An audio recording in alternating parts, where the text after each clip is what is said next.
for watching another video of Conversations with Chan. Today I have with me Miriam Schulman. She is a Chief Inspiration Officer, guys. And so we talk about that in our podcast episode, but we're going to talk about it more this morning. So thank you so much, Miriam, for speaking to me today. Oh, it's so much fun because I know we had a great time last week chatting. So I was really looking forward to today. I am very, very excited. So I did get the email, so I can't wait. That's going to be my weekend thing. Um, so let's talk about what you do for those who we have there to, who don't know who you are or don't know what you do. Let's share with the audience what it is that you do. Okay, so I help artists from all levels, from those who want to be an artist all the way up to what I call the passion professionals. So passionistas, people who just want to do it for fun, all the way to passion professionals. And I do have my own art business where I sell my own fine art paintings, but I also teach people how to paint and I coach them how to sell their art as well. And so this is what I tell, art is subjective, because while we're on video, so I made sure today, I had my little art piece that I did when I was on Jilly Moon, her listening party. I painted a little bit of watercolor. Here it is. Oh, that's so sweet. And so I started out and this is what I'm so glad we're doing this because I'm a perfectionist when it comes to stuff.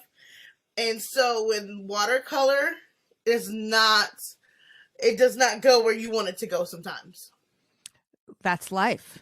Yes. And so that's what it made me think about. So I just thought about how a flower drops in water. So that's what it ended up turning out to be. And I was like, oh, okay. It was one of those things, but it was so calming. It was, oh my gosh, it made me relax. And then once I got over the initial shock of not being able to contain the watercolor, then it started becoming, it grew into this. So yeah, that's one of the things I love about, painting and art. Like I'm learning that it doesn't have to be so perfect. No. In fact, one thing I like to talk to my students about is in non-Western traditions, in Eastern cultures. I forget which country does this. I want to say it's Tibet, but the countries where they create those beautiful woven rugs. Do you know what I'm talking about? Yes, I do. So in that culture, in that Islamic culture, they believe that only God is perfect. And so they believe that their art should not be perfect. And what they do is they put in what's known as a deliberate mistake into the artwork. Oh. So it becomes a spiritual practice when you create art, when you let go of the idea that and it's a self-development practice, when you learn to let go of the idea it's not supposed to be perfect. See, and that's a good thing. So perfection is something that is, I don't think it's unattainable for me. Yeah. And what is perfect anyway? I mean, who decides what's perfect? What does that even mean? Especially when it comes to artwork. Does that mean everything is this? Because does that make it perfect? Or is something that's more like expressionist? Is that what's perfect? So it's so subjective what's perfect anyway. So how do you even know when you got there? You know what? You don't know. Because this is what makes me stall with sending an email sometimes. It's like, it's not perfect. It's not where it needs, I don't want to mess up, and so then I end up not sending the email or not posting the write up, and I'm like, and then so it ends up, you know what? Every time I talk to you, see, this is the second time you've done this. So, Chan, I would challenge you to take things a step further. So, perfect is A plus work, right? Right. Okay. What you need to get comfortable with, Chan, is not only that your work doesn't need to be A plus, but that B minus is okay. Okay. That you're striving actually for B minus, because otherwise nothing gets done. Oh my gosh. Okay, you're right, because nothing does get done when I'm like that. I get like that, and then I'll send it a day later. Like I'll just close my eyes and hit send, or I'll schedule it and I'll walk away so that I don't have to be the one to hit send. Okay, you know what? This is kind of embarrassing.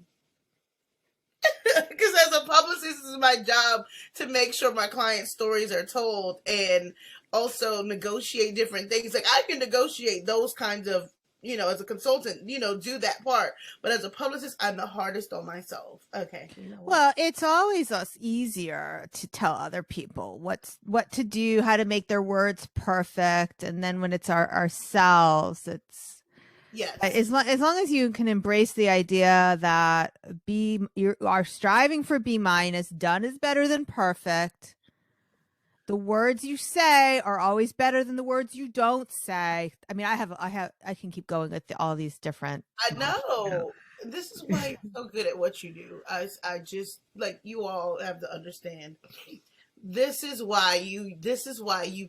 were called to do this kind of work because you do it so effortlessly, and I think that's what people need to understand when you are working with a coach or working with someone who's a who does pull out the passion in that side of you. If it's not ingrained in them, it is not their that's not their calling. That is not who you need to work with. That is not. It's so effortlessly. Well, I know I was doing it for free for so many years for my artist friends that finally I was like, okay, I got to get paid for this. Of course. Right. Of course. Right. Then I love helping people this way. It's so much fun. You are like, because I mean, I look at it like, so you had a lucrative career before, and you were in a space of, okay, all of this going on, and then you find this peace, this happy place. If that makes sense, you found a happy place in the midst of all of that. Like, what would you say to someone who is teetering on, do I go with what my heart's saying to do, or do I stay in this career, in this space, and just stay there and be there and just deal with it?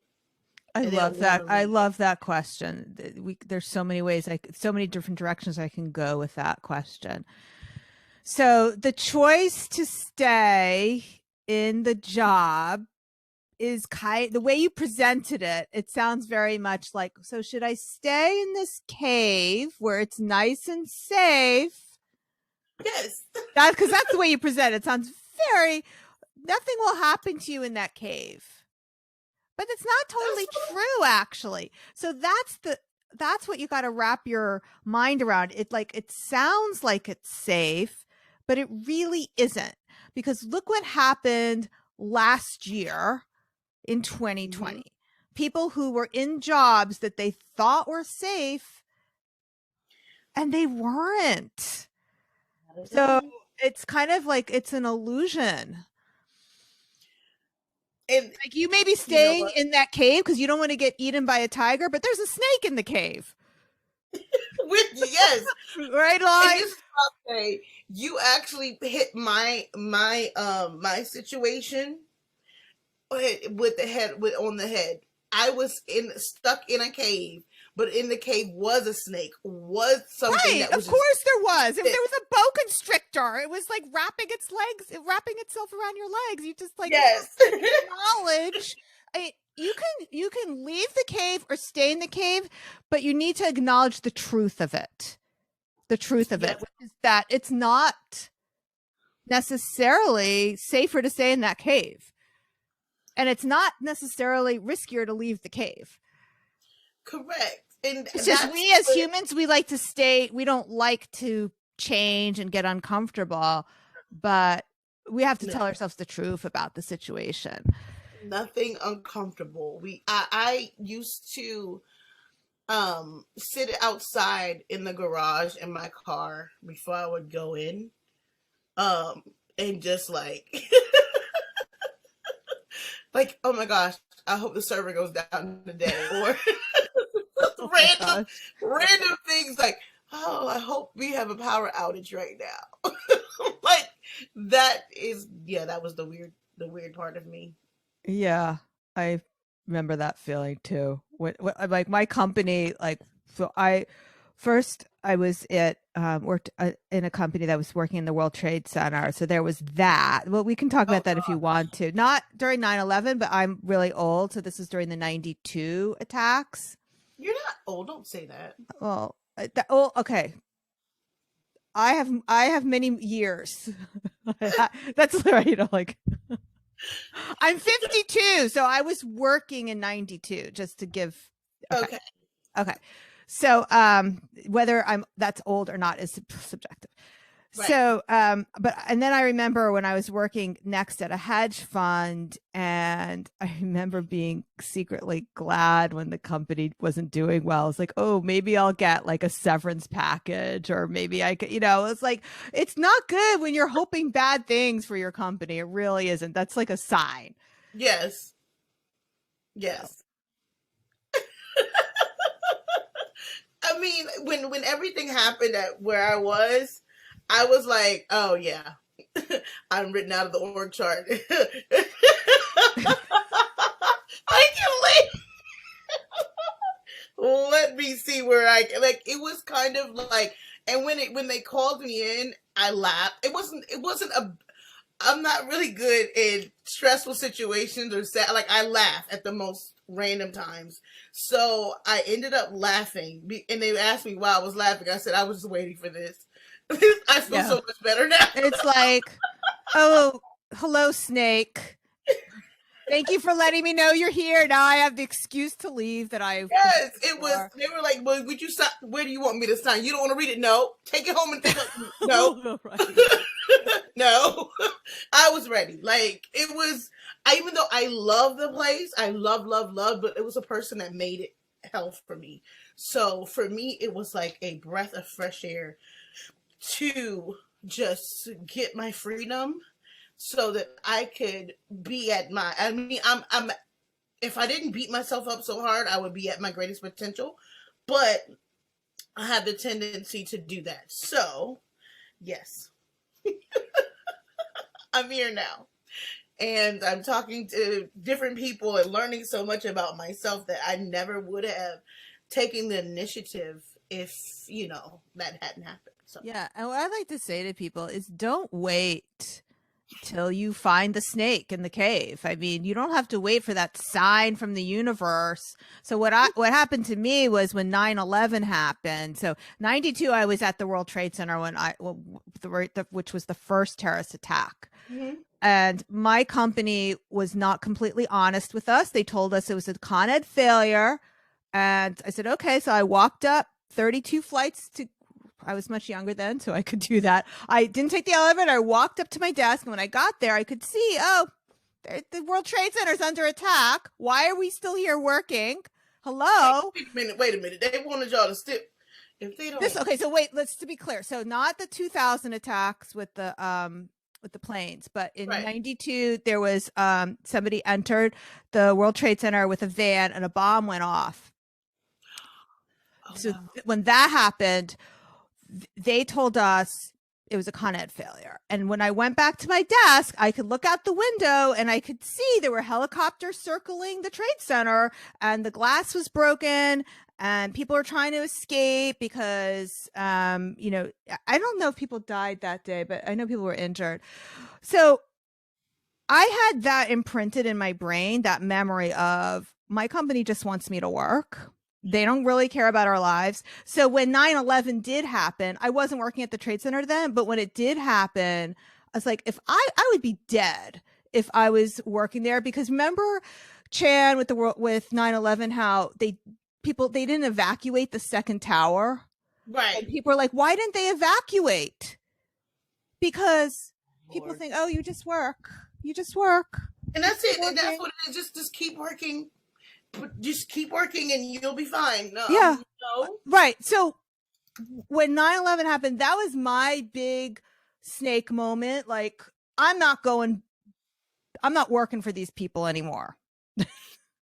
And I took that as a sign from the universe, huge sign from the universe. Some people are using what happened in 2020 with the pandemic, losing the job. This is my sign from the universe. You took yours. But I don't believe you need to wait for that sign from the universe to have permission to leave that cave. And you know what's crazy? Is that had I not waited, I would have been a lot better. Yeah. I think I went through my emails and I found so many opportunities that I passed on that could have like taken.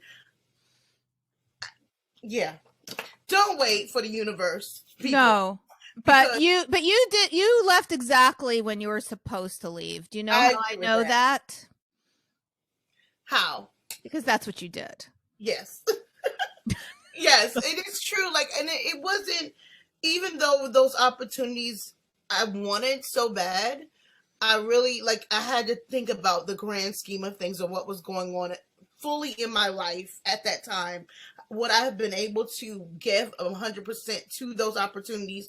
Would I have been able to, like, so instead, because I always try to, minimize the beating up of myself. And so I was able to do that when I realized that I wasn't in a good place mentally to actually, sorry, I'm moving a book, to actually, get to that point where I was okay, to serve that client or that opportunity at the time. So I was like, okay, I get it. It wasn't the time. It wasn't the time. And then when it did happen, when I tell you I was able to spend time with my family more, I was able to clean house with my clients that I had before that weren't my ideal. So I was able to be a little bit more discerning, a little bit more selective, and I was able to serve my clients a little bit better, a lot better, because I was working with those who wanted to succeed with public relations and business and grow their business. So you're right. It does happen for a reason. It does happen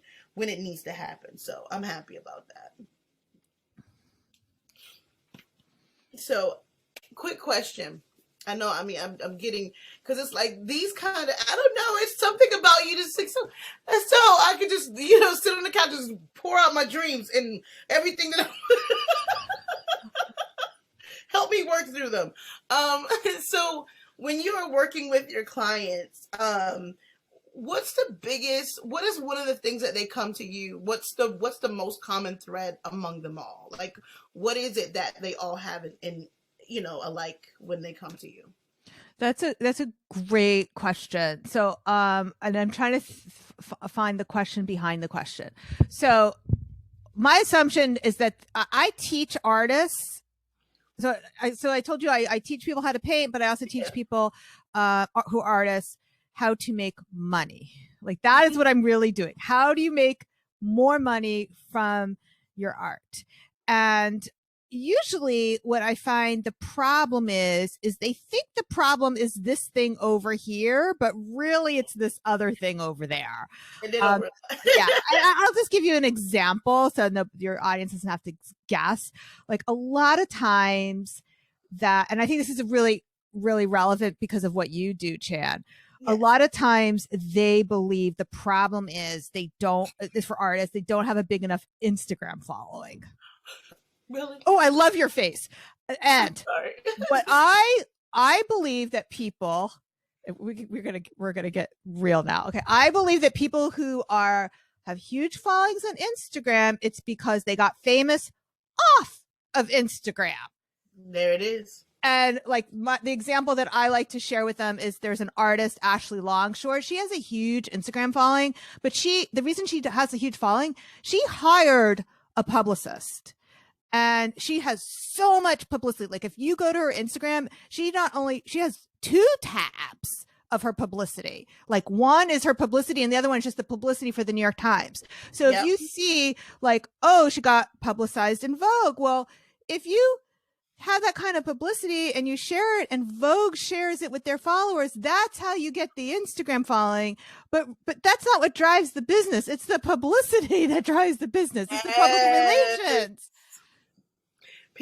They don't understand the correlation of that. Like, even if you go and you're in your local paper, local people are going to follow you because you are in their face. Yes. I mean, and that's the other thing. Like, when I first started selling art, I couldn't believe like how much authority just getting in that local paper gave me. Like, wow, you're in the paper.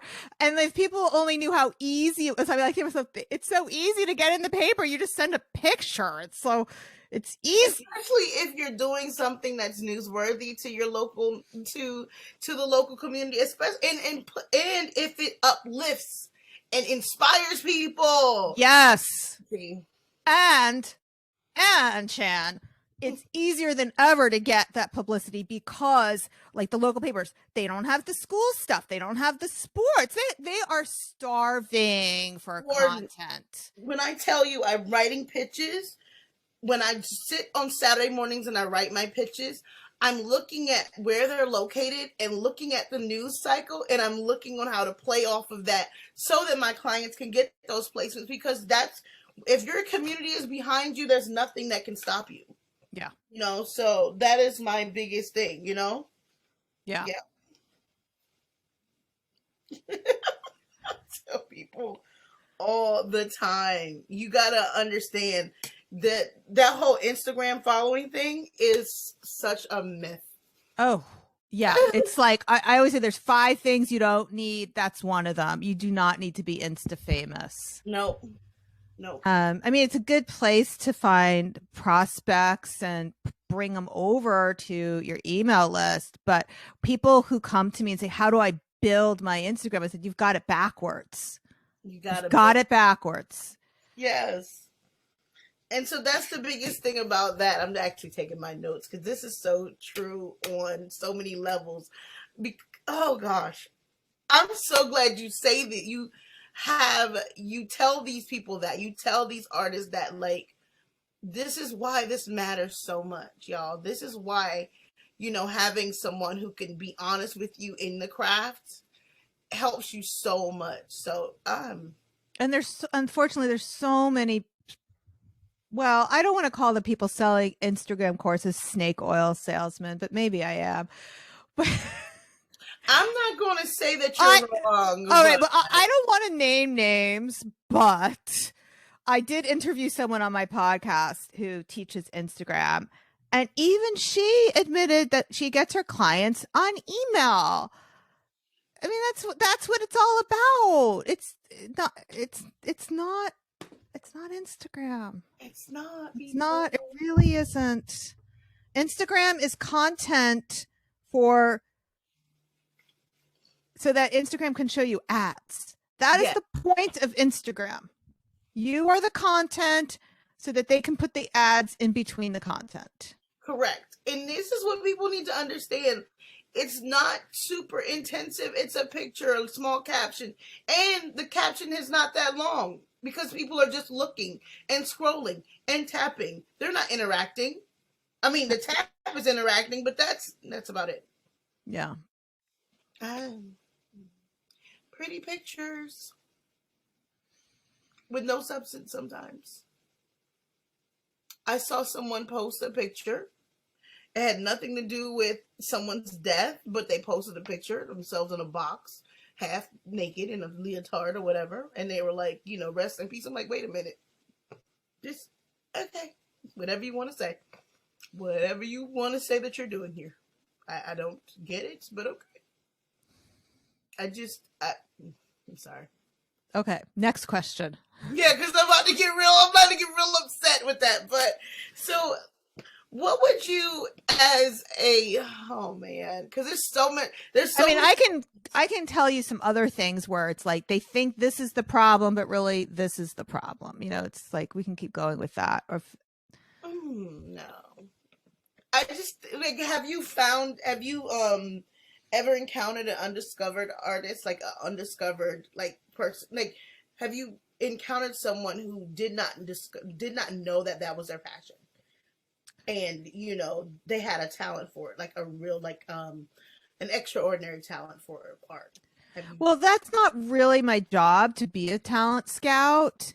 And I do teach people how to paint. And then there's occasionally when I'm looking to fill my artist incubator, I may reach out to Mhm. people who are posting art in the Facebook groups and say, hey, you know what, you really could make a business out of this. Are you interested in talking about it? But for the most part, people do come to me. And Chan, one of the biggest questions that really lets me know if they're ready to turn it into a business, I will ask them.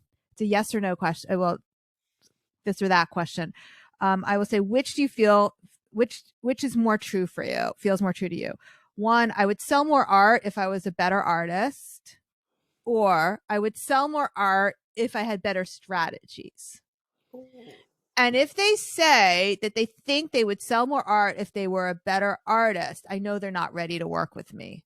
okay, that makes sense. That makes a lot of sense because once you have it, you have it, and so just finding It's the. so subjective, also. I mean, who's to say what is talent and what's good and what's bad? Like, just because I like the art, if it's what their belief is in it. Correct. Like, not everybody likes the same kind of music, not everybody likes the same kind of art, not everybody likes the same foods. That's true. That's true. But like you said, art is subjective, and so very rarely, like. But the thing is, I find it therapeutic. From Oh yeah. all honesty, with Yeah. my experience with it, it was something I discovered that I didn't know it was part of something that would bring me peace, and just it helps me to escape a little bit. Not as it gets me, it lulls my mind. So that little itty bitty canvas is what kind of showed me that. Now I'm waiting for Michael's to prepare my order so that I can, yes, buy more. Yes.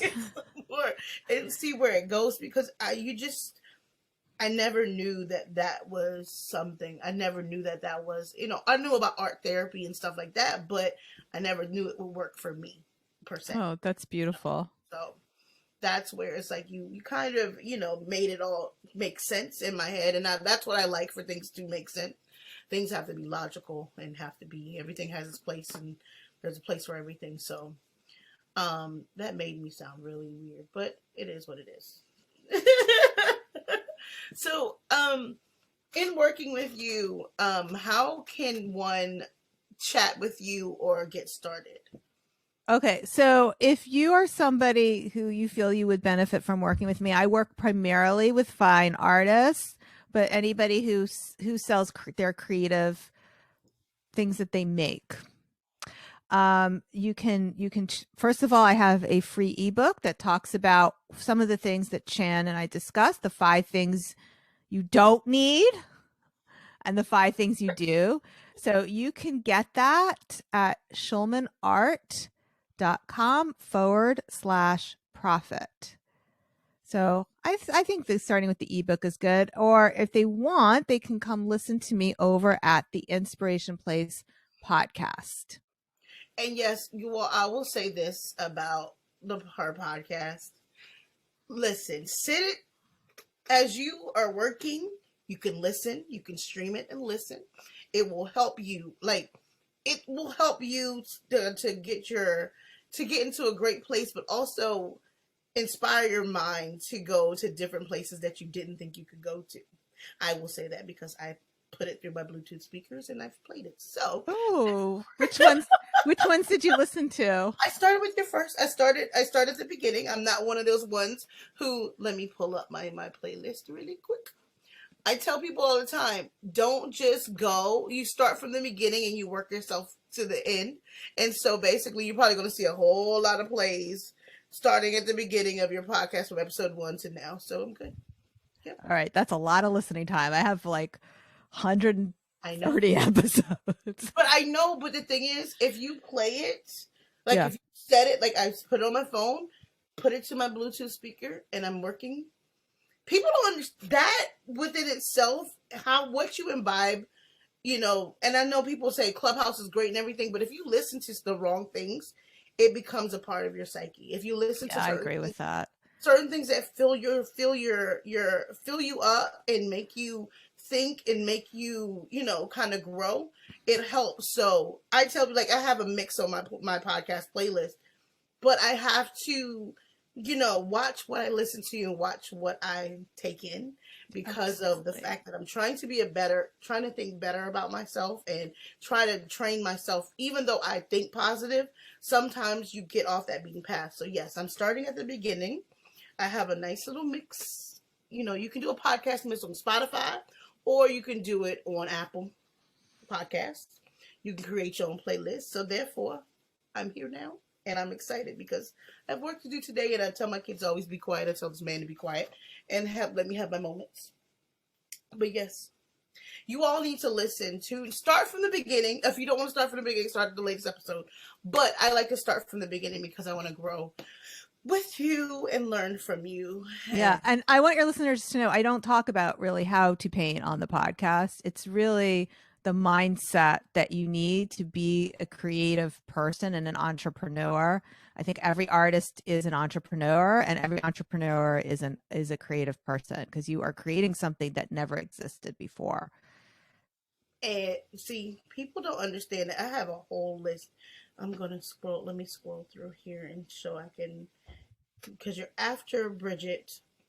I listened to Bridget on the microphone, Bridget McGowan, and I have it's a CEO. I have a okay. Listen, I listen to a lot of podcasts, y'all. Don't judge me. Take a page out of my book though. Listen to podcasts. Put a great mix in your podcast listing, and you will be good. Okay. And I really want people to understand that it's something that's so easy to put together, y'all. It's so easy. Like, not easy per se if you're not technologically inclined, but it's so good to just select your favorites and then start from where you want to start. So this is where I'll tell you it works. I don't know where did you come from? Like, where did you come from? Like, seriously, where did you come from? Because it's one of those things that people don't understand, that hearing what you didn't know you needed to hear and it helped you, it's something that is you can't describe. You can't it's invaluable. It's priceless. So this is what I'll say to y'all. Like, there are certain things, like I learned earlier this week when Mary Wilson passed away, and I talked to one of the last Shylights who was to work with her. Tell people that they're amazing now. Give them their flowers now. So I have to give you your flowers for what you have put out for us. Oh, you're making me want to cry. Don't do that, because I'm Thank crying you. with it. So, but I will say that, like, there are certain things that you want to hear that inspire you, that want to keep you going, keep you motivated, and this is one of them. So I will say this on this video, y'all.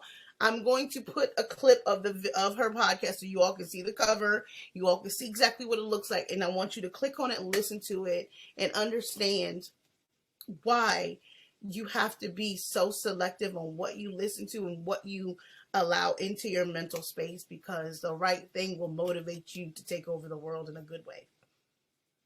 So, Miriam, you have that, and I will say that, and you can own that. You can put that on your badge.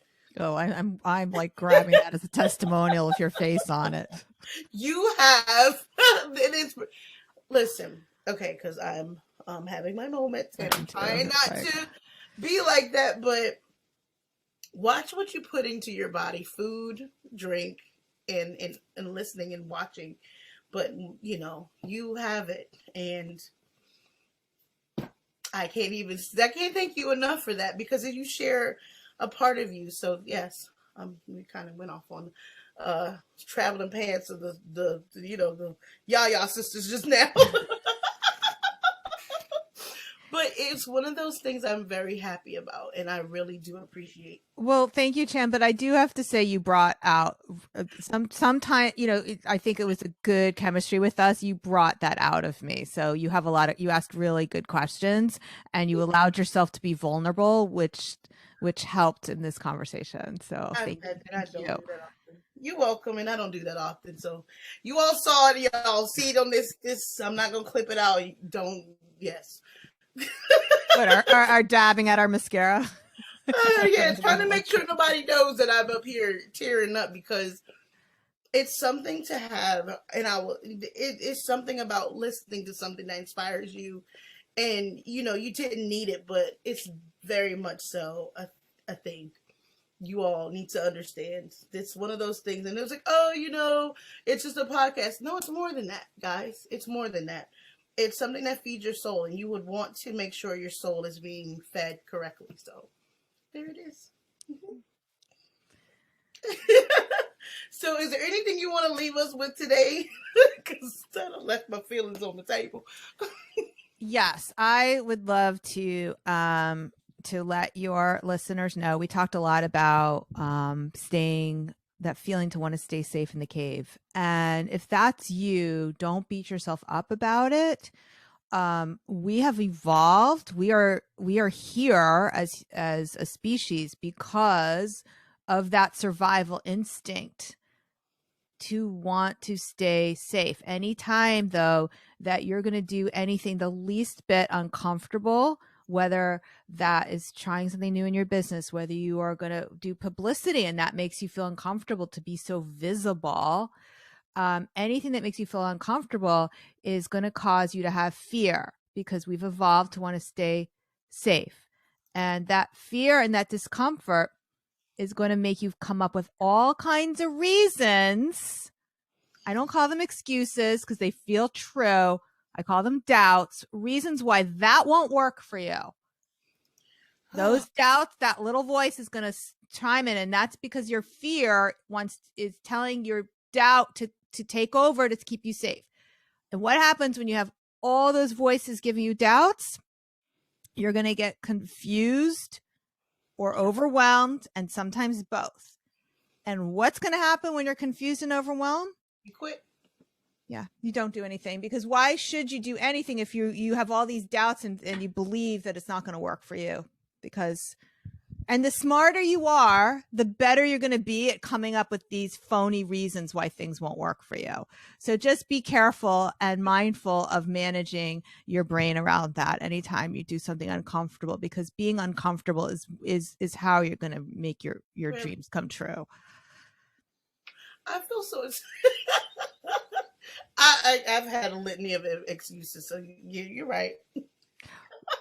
Doubts. Call them what they are. They're doubts. I've had excuses is beating yourself up. They're doubts, but that doesn't mean you have to believe them. You're right, because I need to understand I don't have to have those doubts, and I can come up with a list. So listen, guys, Miriam said it best, and what we should do. I can't even thank her enough for talking to me today. Like, every time we talk, it's Where are you, Chan? How far are you from New York? I'm in Stafford, Virginia. I'm like 4.5 you're hours away. Far from me. Okay. I was like hoping you would say Brooklyn. I was like, oh, we can have lunch from the pandemic. If I was my brother lives in Brooklyn, so I will say this: I would have. My brother lives in Brooklyn, so yes. When I come to visit, I'm planning on coming to visit him soon. I definitely would like to have coffee, safely. But yes, that would be so great to meet you in person. Oh my gosh, that would be so awesome.